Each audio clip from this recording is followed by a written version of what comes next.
জয় মাতা দি দর্শক বন্ধু, আমি সঞ্জয় কাপুর কলকাতা পশ্চিমবাংলা থেকে আপনাদের সেবায় হাজির। হ্যাঁ দর্শক বন্ধু, প্রত্যেক বছরের মতো আমি বছরে প্রথমে নতুন ইংরেজি বছরে প্রথমে রাশিফল সবার পড়ি এবং দীর্ঘদিন ধরে করে এসছি এই ইউটিউব চ্যানেলে। আজকে যে রাশির আমি চর্চা করব সেটি হলো বৃশ্চিক রাশি, এবং বৃশ্চিক রাশির 2026 ইংরেজি বছর কেমন যাবে আজকে আমি উপস্থাপনা করব। এবং মনে রাখবেন একটা কথা, যে রাশিফল আমি করি বর্ষফল, সেটা নির্ভর করে 1 তারিখ রাত 12, মানে 31 তারিখ রাত 12টাতে যে গ্রহের অবস্থান সেটার ওপরে সেটাকে কেন্দ্র করে, সেই সময়টাকে কেন্দ্র করে, সেই গ্রহের স্থিতিগুলোকে কেন্দ্র করে আমি কিন্তু রাশিফল বলি। হ্যাঁ দর্শক বন্ধু, যার জন্য আপনারাই এসে বলেন যে সঞ্জয়দা কথাগুলো মিলে যায়। বৃশ্চিক রাশি ইংরেজি 2026, জীবনের যে আগুন, অন্তরের যে আগুন, সেটা অনেকটা কিন্তু নিভিয়ে যেতে পারে,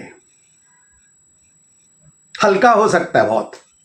জি হ্যাঁ দর্শক বন্ধু, যে এন্থু, যে আবেগ আপনার মধ্যে রয়েছে সেটা অনেকটা ঝিমিয়ে যেতে পারে। মনে রাখবেন আমার কথা, ইংরেজি 2026 বৃশ্চিক রাশি। কেননা মঙ্গল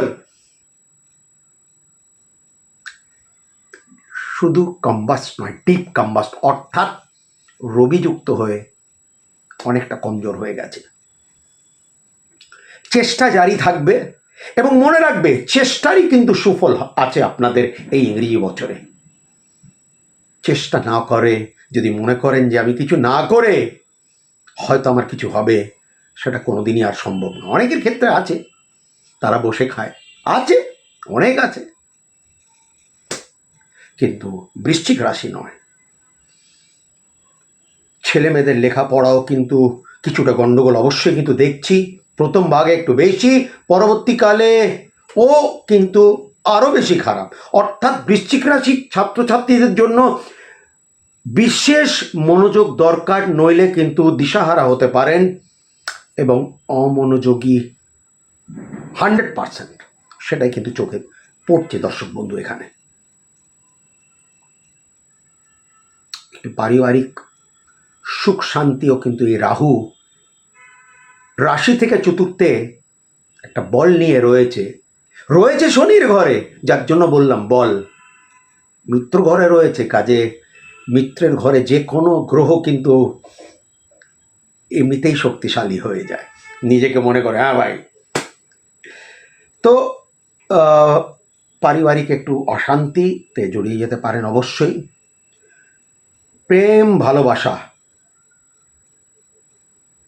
সব থেকে আগে বৃশ্চিক রাশি, বৃশ্চিক রাশির মালিক মঙ্গল, বৃহস্পতি তার মিত্র, রাশি থেকে পঞ্চমপতি বৃহস্পতি, যেটা প্রেম ভালোবাসার মালিক, সেটা বক্রী অবস্থায় রয়েছে।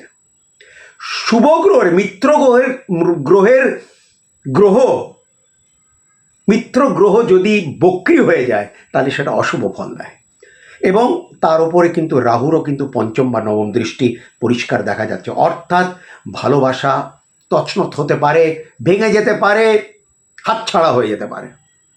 ভুলবেন না আমার কথা, নষ্ট তো বটেই, ভালোবাসা জায়গাটা বললাম। ষষ্ঠপতি চাকরি, মঙ্গল প্রথমেই বললাম পুড়ে রয়েছে, কিন্তু এখানে আরেকটা ব্যাপার আছে। কেতু, যেটা ষষ্ঠ স্থানের কারক গ্রহ, যেটা হলো চাকরিস্থল, সেটা কিন্তু একটা ভালো অবস্থানে কিন্তু দেখা যাচ্ছে, ভালো একটা স্থিতিতে রয়েছে। এবং বৃশ্চিক লগ্নের জন্য রাহু যেরকম একটা অ্যান্টি গ্রহ, কেতু কিন্তু অ্যান্টি নয়, ফেভারেবল গ্রহ। তো কাজে চাকরির দিক দিয়ে আশা করি কোনো অসুবিধে হবে না। কেননা আমি বারবার বলি, আমারই সেই কথা, কেতু করে রক্ষা। বিবাহ,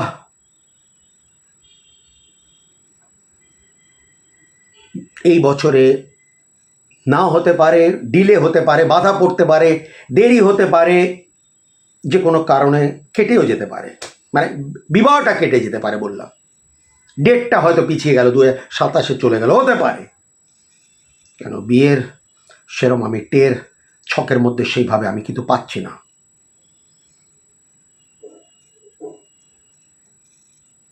যাদের বিবাহ হয়ে গেছে তাদের বিবাহিত জীবনকে নিয়েও একটু অশান্তি দেখা যাচ্ছে, কেননা শুক্র রবিযুক্ত। শুক্র একটা নরম গ্রহ, এটা খুব সিংহার প্রিয় গ্রহ, সেটা রবির সঙ্গে পড়ে গেছে। আর রবি ছকের মধ্যে প্রচণ্ড বল নিয়ে রয়েছে, কিন্তু বৃশ্চিক রাশি বলে দিলাম তো সূর্যের তাপে কিন্তু একটা নরম গ্রহ পুড়ে গেছে। ব্যবসা ও কিন্তু ঝিমিয়ে যেতে পারে, আমি বলবো না যে বন্ধ হবে, কেননা শনির দশম দৃষ্টি শুক্রের ওপরে জিনিসটাকে ফিনিশ করবে না, ঝিমিয়ে রাখবে, কিন্তু চালাতে থাকবে, যেটা বলে চলছে চলবে, মানে সেরকম একটা ব্যাপার। হয়তো আহামরি নয়, কিন্তু বন্ধ হবে না, চলতে থাকবে। আর চলতে থাকবে মানেই কিছু একটা ব্যাপার রয়েছে, তার জন্য চলছে। ভাগ্যপতিও কিন্তু আপনাদের সাথ দেবে, হয়তো রাশির অধিপতি ভালো নেই, কিন্তু ভাগ্যপতি চন্দ্র উচ্চস্থ রাশিতে এক এবং খুব স্ট্রং, ভাগ্যের সাথ আপনারা অবশ্যই কিন্তু পাবেন, আমি বলে দিলাম, অবশ্যই কিন্তু পাবেন, এতে কিন্তু কোনো সন্দেহ নেই। আর সত্যি অনেকটা ভাগ্যের ওপরেই নির্ভর করতে হবে, রাশির অধিপতি খুবই কমজোর, কাজে ভাগ্যের ওপরে নির্ভর করে। ভাগ্য মানে কি? গ্রহ। ভাগ্য মানে কি? ভগবান। ভাগ্য মানে কি? ঈশ্বর, ওপরওয়ালা, আমার জন্য ওপরওয়ালি মাতাজি।